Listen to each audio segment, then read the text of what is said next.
بسم اللہ الرحمن الرحیم۔ ناظرین گرامی، آج کل کے دور میں اکثر لوگوں کے دلوں میں یہ خیال آتا ہوگا کہ جس جگہ پر خانہ کعبہ کی عمارت تعمیر کی گئی ہے، خانہ کعبہ سے پہلے اس جگہ پر کیا تھا؟ کیا خانہ کعبہ سے پہلے وہ جگہ پلین تھی یا اس جگہ پر کچھ اور تھا؟ پیارے دوستو، 404 سال سے موجود خانہ کعبہ کی یہ عمارت اس سے پہلے 10 مرتبہ تعمیر کی گئی۔ پیارے دوستو، سوال یہ ہے کہ سب سے پہلے خانہ کعبہ کب اور کس نے تعمیر کیا؟ سب سے پہلا حج کب ہوا؟ جب خانہ کعبہ کی عمارت وہاں پر موجود نہیں تھی تو اس جگہ پر کیا تھا؟ ناظرین گرامی، کون کون سے نبی ہیں، کون کون سے اللہ کے وہ پیغمبر ہیں جنہوں نے خانہ کعبہ کو گرا کر دوبارہ تعمیر کیا تھا؟ ناظرین گرامی، اس بات میں کتنی صداقت ہے کہ خانہ کعبہ کو اللہ پاک نے آسمانوں سے اتارا تھا۔ اکثر ہم لوگ یہ سنتے رہتے ہیں کہ جب حضرت ابراہیم علیہ السلام نے خانہ کعبہ تعمیر کیا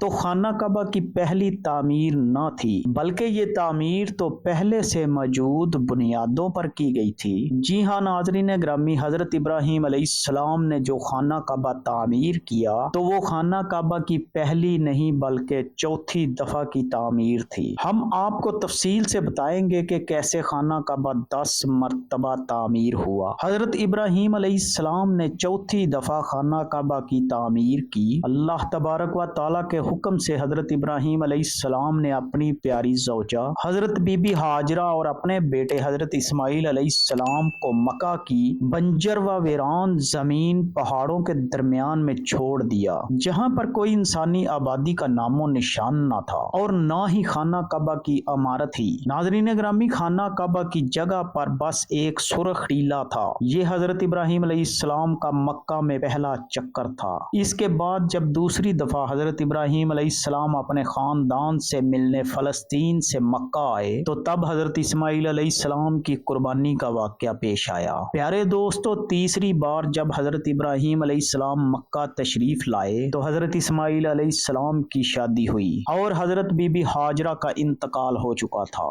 ناظرین گرامی، چوتھی مرتبہ جب حضرت ابراہیم علیہ السلام مکہ آئے تو آپ کی ملاقات حضرت اسماعیل علیہ السلام سے نہ ہو پائی۔ پھر پانچویں بار جب آپ مکہ آئے تو اللہ تبارک و تعالیٰ نے آپ کو بیت اللہ کی تعمیر کرنے کا حکم دیا۔ حضرت ابراہیم علیہ السلام نے حضرت اسماعیل علیہ السلام سے ارشاد فرمایا کہ میرے بیٹے، اللہ تعالیٰ نے مجھے حکم دیا ہے کہ میں اس گھر کی تعمیر کروں۔ تو حضرت اسماعیل علیہ السلام نے فرمایا کہ ضرور کیجئے، خدمت کے لیے میں حاضر ہوں۔ چنانچہ ایک روایت کے مطابق خانہ کعبہ کی بنیادوں کی نشاندہی حضرت جبرائیل علیہ السلام نے کی۔ اس پر حضرت ابراہیم علیہ السلام اور حضرت اسماعیل علیہ السلام نے تعمیر کا کام شروع کیا۔ ناظرین گرامی، جب کھدائی شروع ہوئی تو قدیم بنیادیں ظاہر ہونے لگی جن پر حضرت آدم علیہ السلام نے بیت اللہ شریف کی تعمیر کی تھی۔ بنیادوں کے ظاہر ہو جانے کے بعد اس کی تعمیر شروع ہوئی۔ حضرت ابراہیم علیہ السلام اپنے اس بڑھاپے میں ایک معمار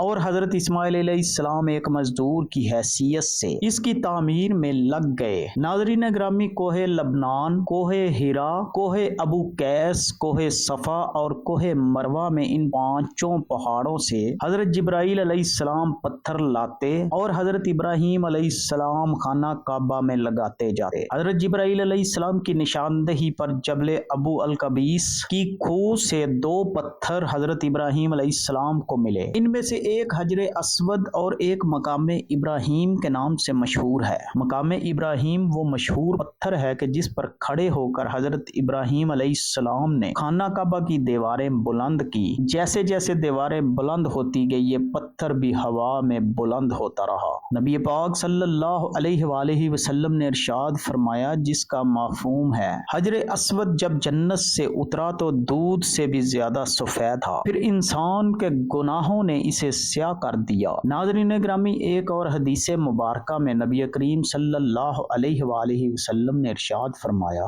حجر اسود اور مقام ابراہیم جنت کے یاقوتوں میں سے 2 یاقوت ہیں۔ ناظرین گرامی، اللہ تعالیٰ نے ان کے نور کی روشنی بجھا دی، اور اگر اللہ تعالیٰ اسے نہ بجھاتا تو یہ مشرق سے مغرب تک سب کو روشن کر دیتے۔ پیارے دوستو، یہ تو تھی خانہ کعبہ کی چوتھی دفعہ ہونے والی تعمیر۔ آئیے اب آپ کو پوری تاریخ تعمیر کعبہ بتاتے ہیں کہ کب اور کس کس نے اس کی تعمیر کی؟ ناظرین گرامی، پہلی تعمیر حضرت آدم علیہ السلام کی تخلیق سے 2000 سال قبل سب سے پہلے خانہ کعبہ فرشتوں نے تعمیر کیا۔ تفسیر قرطبی میں لکھا ہے کہ جب اللہ پاک سے فرشتوں نے کہا کہ انسان تو تخلیق کے بعد زمین میں فساد برپا کرے گا اور بہت خون ریزی ہوگی، جس پر اللہ پاک نے کہا کہ جو کچھ میں جانتا ہوں وہ تم نہیں جانتے۔ فرشتے یہ گمان کرنے لگے کہ اللہ پاک ہم سے ناراض ہو گیا ہے۔ وہ طواف کرنے لگے اور اللہ پاک کی تسبیح بیان کرنے لگے تو اللہ تعالیٰ نے ان پر رحمت نازل فرمائی اور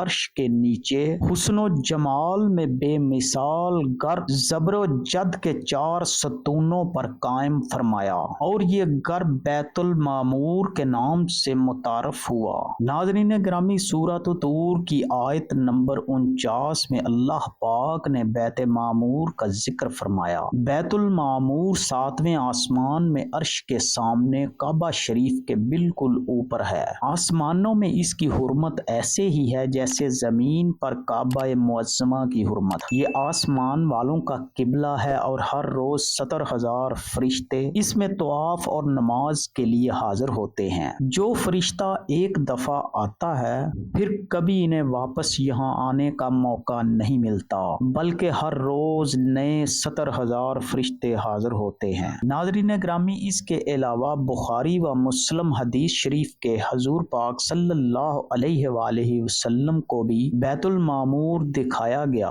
اس کے بعد اللہ تعالیٰ نے فرشتوں کو حکم دیا کہ زمین پر بھی اس بیت المقدس کی مانند میرا گھر بناؤ تاکہ جس طرح فرشتے بیت المعمور کا طواف کرتے ہیں اسی طرح زمین پر میرے بندے اس گھر کا طواف کریں۔ چنانچہ حکم الہی کی تعمیل میں فرشتوں نے بیت اللہ شریف کی تعمیر کی اور اس کا طواف شروع کیا اور فرشتوں نے ہی اس کا سب سے پہلا حج بھی کیا۔ ناظرین گرامی، خانہ کعبہ دوسری دفعہ تعمیر کرنے والے اللہ کے پہلے نبی حضرت آدم علیہ السلام تھے۔ اللہ پاک نے آپ پر وحی کی کہ میرے گھر کی تعمیر کرو اسی جگہ جہاں فرشتوں نے کیا۔ چنانچہ حضرت جبرائیل علیہ السلام نے خط کھینچ کر جگہ کی نشاندہی کی اور بنیادیں دکھا دی۔ ناظرین گرامی، حضرت آدم علیہ السلام نے بنیادیں کھودی اور حضرت حوا علیہ السلام مٹی اٹھا اٹھا کر لاتی رہی اور خانہ کعبہ کی تعمیر کا کام مکمل ہوا۔ پھر اللہ تعالیٰ نے حضرت آدم علیہ السلام کو طواف کا حکم دیا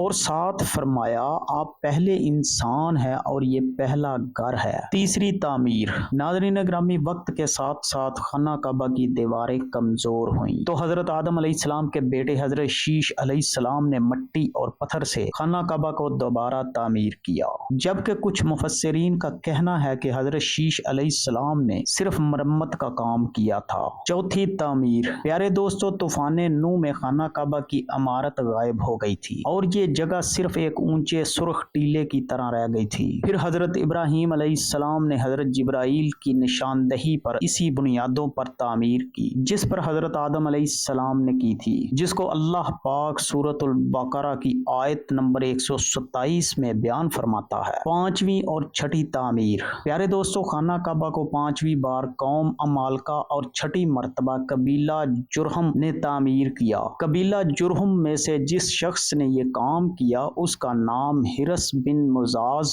اصغر تھا۔ 7ویں تعمیر۔ پیارے دوستو، نبی آخر الزماں حضرت محمد صلی اللہ علیہ وآلہ وسلم کے پاک نسب میں ان کے ایک بزرگ حضرت قصی بن کلاب نے خانہ کعبہ از سر نو تعمیر کی اور ایک بے مثال پختہ عمارت تعمیر فرمائی۔ 8ویں تعمیر۔ پیارے دوستو، قبیلہ قریش کی سرداری کے دور میں ایک زبردست سیلاب آیا جس سے خانہ کعبہ کی دیواریں بے حد کمزور ہو گئیں تو متفقہ فیصلے کے تحت خانہ کعبہ کو قبیلہ قریش نے تعمیر فرمایا، جس میں نبی پاک صلی اللہ علیہ وآلہ وسلم نے بھی شرکت فرمائی، لیکن سرمایہ کم ہونے کے باعث قریش کی تعمیر میں حتیم کو شامل نہیں کیا گیا تھا۔ 9ویں تعمیر۔ ناظرین گرامی، یزیدی فوج کی سنگ باری سے جب خانہ کعبہ کی دیواریں شکستہ ہو گئیں تو حضرت عبداللہ بن زبیر نے حتیم، جو کہ قریش کی تعمیر میں شامل نہ کیا گیا تھا،